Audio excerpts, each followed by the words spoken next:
Thank you so much, Damon, for joining us here at the Dwelling Show. I really, really appreciate your time. I know you're super busy, so I really appreciate that time. Thank you so much. Oh, I appreciate you having me on, man. I'm excited about diving in and sharing some cool, fun stories and making people's mouth drop open, you know? Absolutely. Let's do it. Let's do it. So I'm just going to quickly tell our Dwell listeners a little bit about Damion. Damion has started and owned more than 30 different companies, including an insurance company, a precious metal firm. Wow. He had a VC company, venture capital, a financial consulting firm, and just a bunch of real estate investments and development companies, which we're obviously going to talk about. He's also the founder of Yokido, his own martial art, and owns an old 3 black belts. So I'm definitely not messing with you, Damion. I mean, you could do a way better job than I can. So can you just tell us a little bit more about what you do and how that's been going for you? Yeah, you know, it's funny. I basically am just the guy that's out there next to you on the street doing stuff. I mean, I'm the guy in the trenches, and I just blend in with everybody else that's hustling. The difference, I think, for me, or the unique thing about my background, is that I've messed probably more things up than a dozen of your closest friends combined in their entire lives. So all that gives you actual wisdom. It's not just a book that I read or something, but when you go out there and you actually bloody your knees and you stub your toes for a couple of decades and you start a bunch of businesses, and let's be honest, most businesses don't work.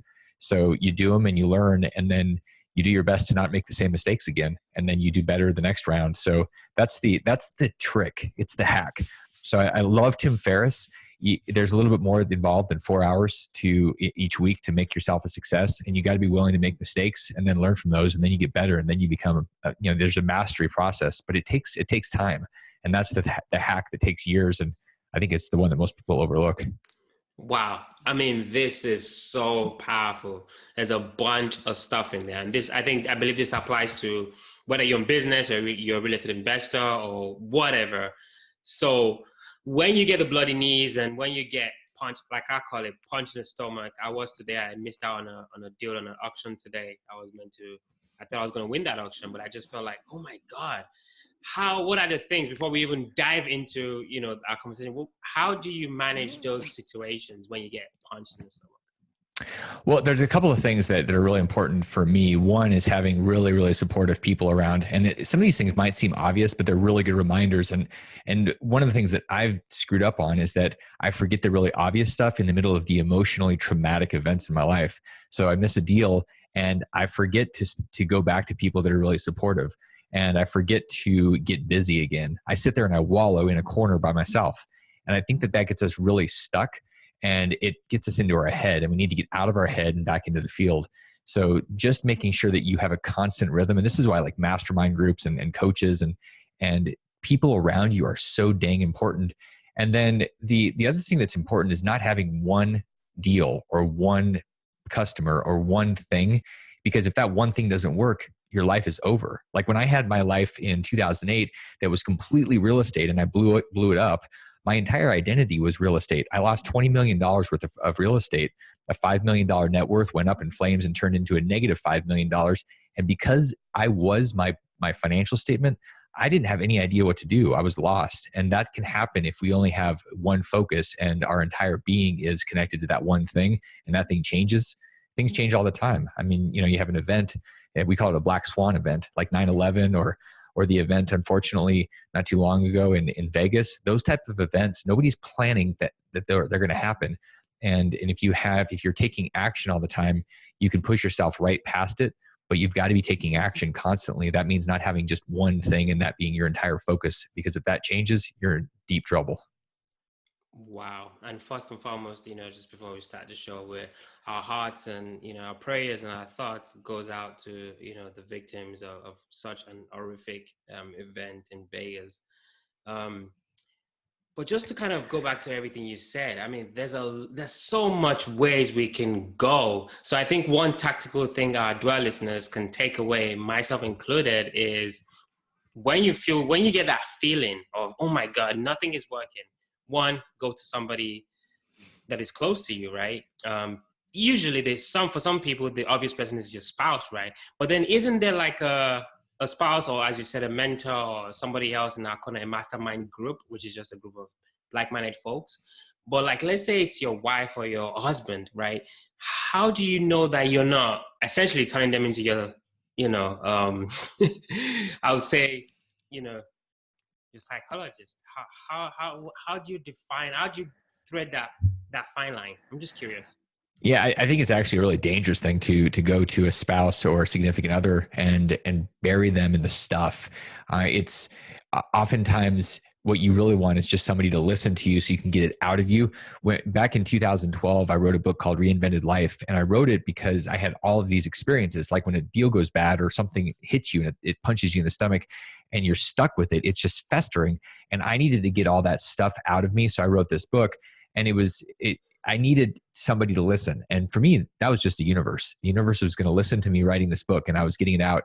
And so if you go to a spouse, and I've had this happen where I'm going to somebody that really cares about me, and they start giving me feedback and advice. And sometimes I don't want them to say anything. And sometimes I need them to tell me the truth. Oftentimes our spouse, significant others, and friends will not tell us the truth, or they'll give us advice when we don't really want it. So this is where a coach, a master coach, somebody that knows exactly what they should be doing. Sometimes it's listening, and sometimes it's asking really hard questions, and sometimes it's just mirroring.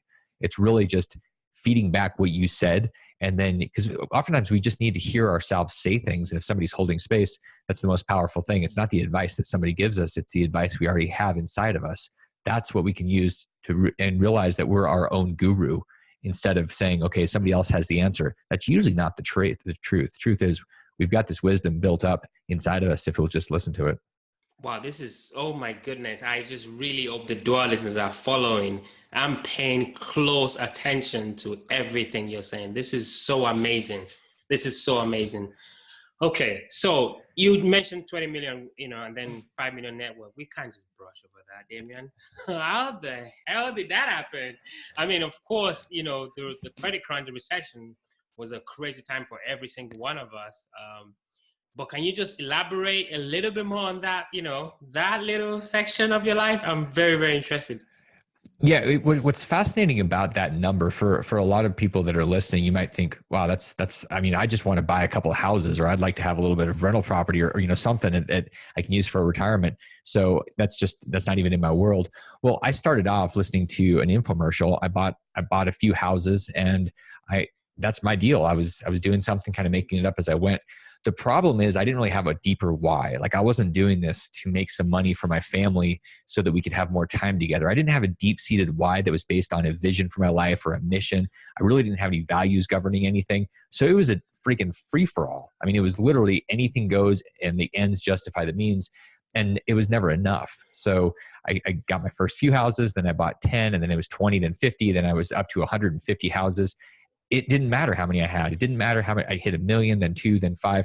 So the problem with that is that it's great. And I'm really big on keeping score, which is numbers. It's, how much is your net worth? What's your cash flow? These are all really important. The problem is you have to understand why you're doing this stuff. And are you trading your life for a bigger number? I mean, it's just, numbers are just energy. And if you're going out and willing to do anything to get bigger numbers, you become your numbers. And that's incredibly dangerous. So in my case, when 2008 happened, because it was just about more, I didn't really have a foundation that was based on something that was spiritually meaningful. And it wasn't sustainable. I really believe that if you don't have a mission, even if it could be your family, and that is definitely enough. If it's not for something bigger than just a pile of cash, eventually the universe is going to slap you around a little bit, and it may take a train and run over you. And that's what happened to me, because I didn't have the values, the mission, the vision in place with a deep why driving and governing. It was just about more. That was my why. And that is a very, very bad why. Man. So, that train came along, took you out.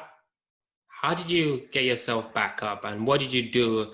I mean, I really love what you mentioned about the book, but how did you get back up, and what were the real lessons that you learned, and how did you change your strategies?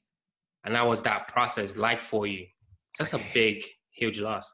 It's a really good question, and it wasn't an obvious answer. I mean, the first thing I did was just lie about everything. I spent a couple of years just pretending it didn't happen, and like everything was good. And I think a lot of times we do that. You ask somebody how everything's going, and they go, "It's going great," or "I'm really busy," but it's not really a deep, meaningful answer. It's not really the truth. And here's the question that I realized I needed to ask about 3 years after this whole meltdown. The question is, what is true? And you ask the question and you say, oh, what's true? I'm having a bad day. Okay, well, what's really true about that? And you keep going deeper and you keep asking the question, same question, what is true, over and over. And eventually you find out that you really don't like yourself, or you find out something that actually hurts you, but it exposes the truth. And you can't change a lie.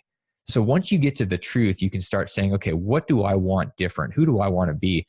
And what do I need to do to shift who I am so that I'm in a place where I feel good about myself? And that's driving all these behaviors. If you don't feel good about yourself, if your morals and ethics are all messed up, then you're going to have a real hard time being happy, because the external might look good. You know, the big houses, the cars, in my case, the women, it all looks good.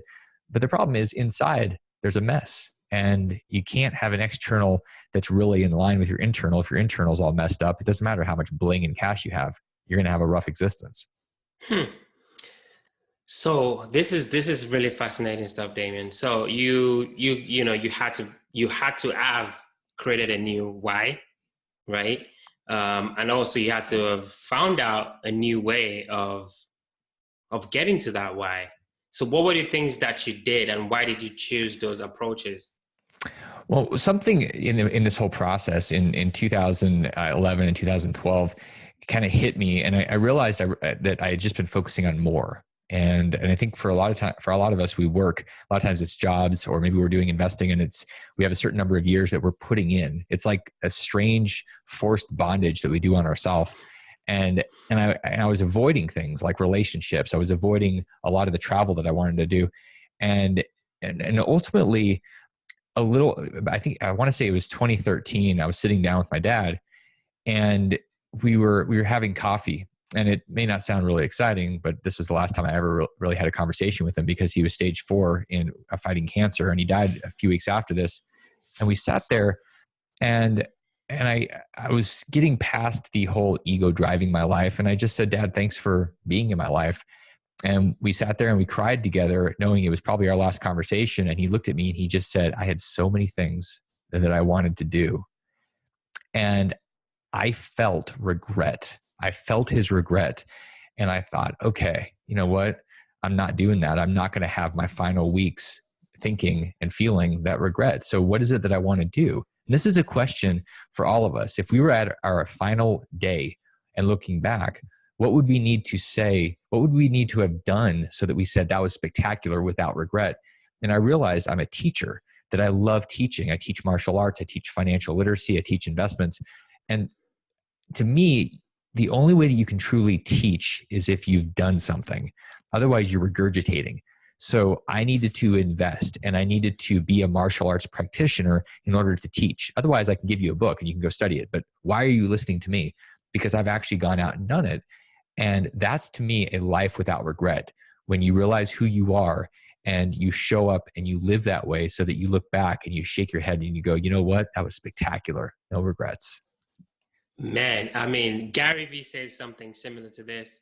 I say something similar to this. And in the quest of trying to figure out, I've got this one thing, right, called life. What am I actually going to do with it? I don't have an extra one. This is just the one life. What am I going to do with it? But I have my mortgage. I have my wife. I have my, whatever it is, that bill, that payment, right? So if I'm a dual listener listening to All and Damon, right, I'm like, you know what? This sounds all fantastic, but I got bills. How can I match what I really think or what I hope I want to do with the rest of my life to pay my bills? It's a really common problem. I mean, I was no different when I was doing what I was doing. I built up a really big lifestyle, and I started off with a lifestyle where I was spending about $2,000 a month and making that. And so it just kept growing. There's a law around this that our expenses tend to meet or exceed our income, regardless of what our income is. Absolutely. And so I just kept growing it. So then at one point I looked around and did some math and realized that my monthly expenses were like $75,000. And I went, I'm going to spend $1 million on my lifestyle this year. And that's before I go out and make any money. This is a problem. Like this is not good. So one of the questions we have to ask ourselves is, what is really important? We tend to get sucked into this whole consumption mentality, and this is mostly in the Western world. I've been all over the planet. I've been to Fiji, I've been to Africa, I've been all over. And it's fascinating to me, in places that have very, very little in terms of material, there is an energy of joy and happiness and connection and love that you don't generally feel and see in Western civilized consumption societies. So if we have bills, and hey, I have bills too, we have to ask ourselves, is this really important? Is this worth the time it's taking me to create the money? Is that the house? These Americans love their ginormous houses. And so you have this giant house, and so you ask yourself, okay, I got this mortgage and it's whatever, 3,000, 5,000, 10,000 a month. Is it worth me spending 70, 80 hours a week to support this lifestyle? If I had a house that was half the size and I had another 30 hours a week with my family, which one's more important? All the extra square footage to cool and heat, or the time and those memories with my family? You have to start asking yourself what's really important. If it's just the stuff, you're screwed. That cannot be the answer. I'm telling you right now, that is the wrong answer for everybody. Stuff is not a good outcome. It's got to be about people. And that's where the fulfillment comes in, because there's a difference between success and fulfillment. There's a chapter in Reinvented Life about this. And people tend to be fixated on the success versus the deep fulfillment. And the fulfillment is the moments that make up the path. It's not the moment that is the entire thing. And we've got to shift our thinking to really understand how we get the joy out of life. Otherwise, it's a non-starter, and we're stuck. Man, whew. This is so good. I know I keep saying it, but this is just fantastic. So now you are factually someone that was living that lifestyle, right? 75,000, on expenses. Per month. Now you per month, right? This is not an annual thing. Like, I did the opposite. I say, hey, what if you could turn your annual income into your monthly income? I misunderstood that question 20 years ago, and I turned my annual expenses into my monthly expenses. Don't do that. That's a really bad idea. I don't recommend. Just learn from my stupidness. $75,000 a month. Wow.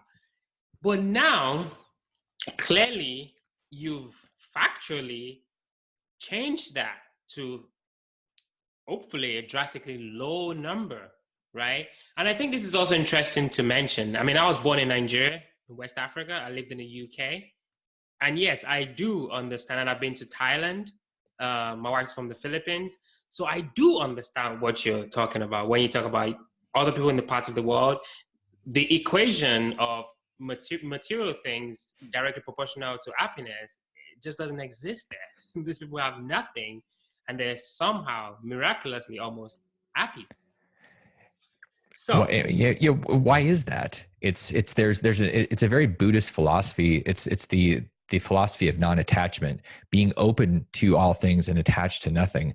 And the problem is, we get so attached to things that we're trapping ourselves in those things, and we're not open to the actual experiences of life, because stuff is not life. Stuff is stuff. But if we're wrapping ourselves around those things and protecting those things, and that's our focus, there's a reason that people with money and wealth tend to react to negative news stories. There's a reason that marketing and the media tends to focus on negative things, because people with means that are going to spend money tend to be very afraid of losing their stuff.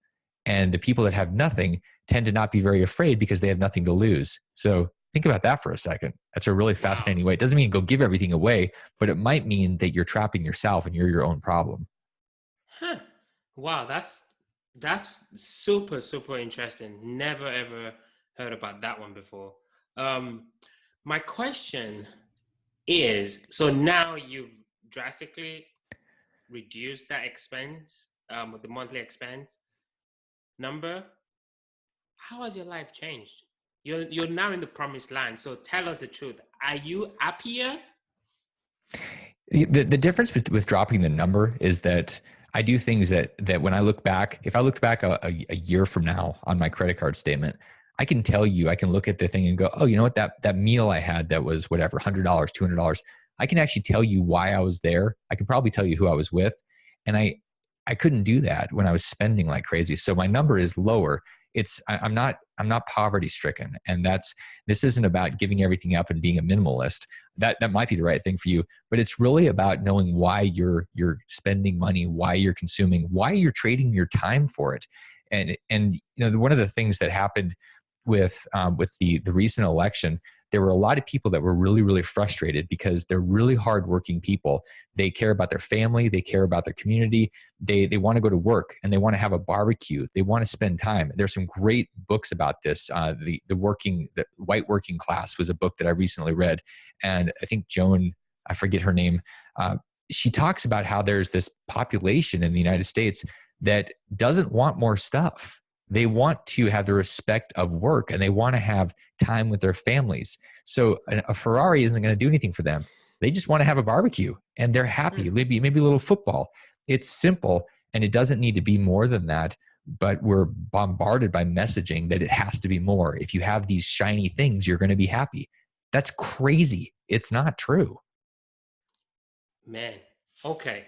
So I'm learning so much right now. My head is everywhere, Damion. And we can talk about this all day, but of course we don't have all day.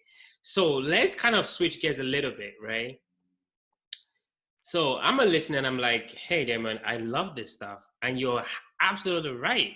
I'm eating out every other night when I'm not supposed to, or I'm buying all these shiny things that I probably don't need, but I just want them.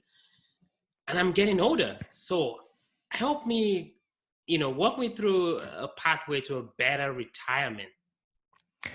Listen really close, you guys that are listening right now. There is a really profound, simple strategy, and it's called try before you buy. We tend to buy very, very quickly and get stuck with things that we have to serve.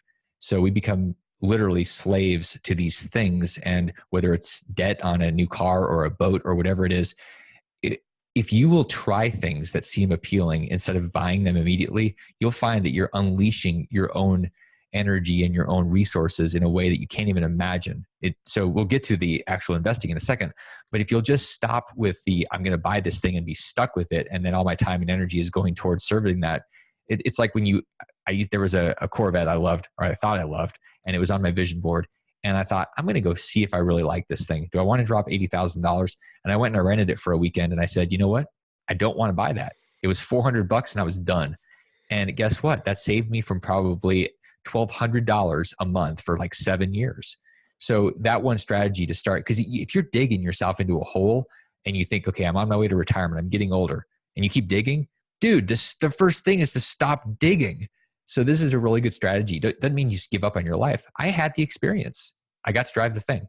So that's the first piece. And then you have to start asking yourself, okay, what do I do now that I've stopped digging? Because I don't want to just sit still. I mean, that's the next natural plan.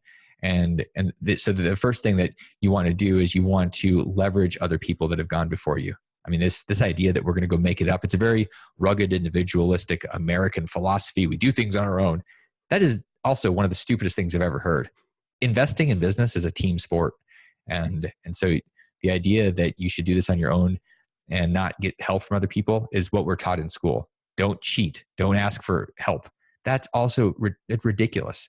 So get lots of help. Cheat all over the place with other people helping you.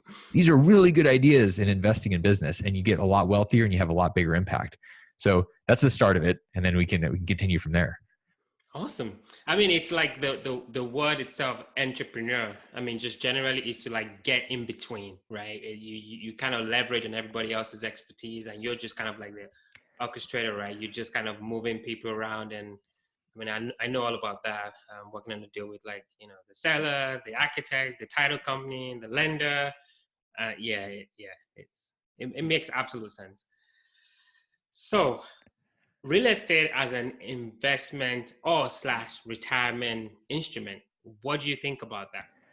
I think real estate is one of the coolest things that we have the opportunity to get involved with. One of the mistakes that I made, and I bring this up because y'all don't want to do this. I got so excited about making money in my real estate that it was going up in value. I started pulling money out of it to spend. And so I was harvesting it. And oftentimes I would even sell things instead of having the philosophy. And a number of very, very successful, very wealthy people will say, we all know Warren Buffett. He buys things not to sell them. He's not in the flipping business. He's in the buy and hold forever. Like, I'm literally going to buy Coca-Cola, not me, Warren. But Warren says, I'm buying this thing because I think it's going to be great in 25 years. And it's hard to look out that far with companies because, Facebook is not going to be around in 25 years. I mean, the likelihood of that is no way. Real estate is likely to continue being around, especially when you're talking about housing. Things like commercial are incredibly dangerous because of the Amazon effect and because of 3D printing and all these things that are shifting what we need to do in terms of going out, 3D, virtual reality. But housing, if you can focus on a niche, for those of you out there, that's the niche. And if you focus on something that is serving a group in an area that you understand, that the ability to turn real estate into a long-term cash flowing system that provides all the wealth that you need to live is relatively easy. It's relatively simple. I say it's simple and not easy because it takes work and it's not going to just happen for you. You can't get a toolkit and say, great, I bought the toolkit and now I'm going to be financially free. You got to be willing to work a little bit. But I love real estate, especially when you start thinking about niches like the millennials. The millennials are an 80 million person group of people that want to live differently than the boomers and the Gen Xers. What do they want? They want smaller spaces connected to other people with experiences wrapped up in them. And they don't want the headaches of big commutes, cars, big houses to deal with. And so what do we have? A huge problem because the housing is not set up for that. So if you start thinking about what's missing, that's a great opportunity. And Americans still love all of our stuff. So what's another opportunity? Mini storages. Yeah, right. I mean, so you just think about what are the problems? What's not going away? People are never going to stop buying stuff. I mean, maybe the listeners, but other people are not going to stop. They can't help themselves. They're like addicted to it. Modern day heroin problem in America. Interesting. Yeah, I actually interviewed, I think Martin Skinner. He did talk about co-living in London. So that's definitely a fascinating concept. But, when I hear that, I want to get your opinion. When the millennials, one of which I am, start having children, what are we going to do with this co-living, common spaces? We have to go back to the county. Yeah, this is one of the issues that it'll work itself out over time. But here's what's going to happen: the millennials are generally not going to go out and get the McMansions. That was a boomer thing.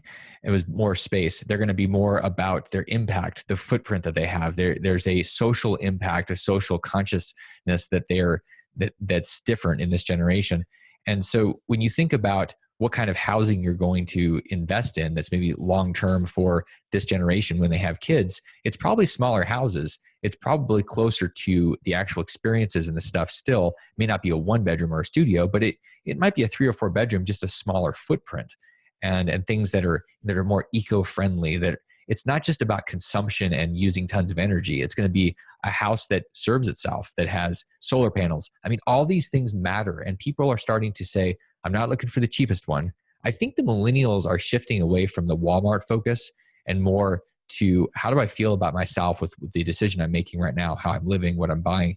And that matters more than just saving 14 cents off a jar of pickles. So you have to really think about that, get yourself in that mindset and serve that mindset.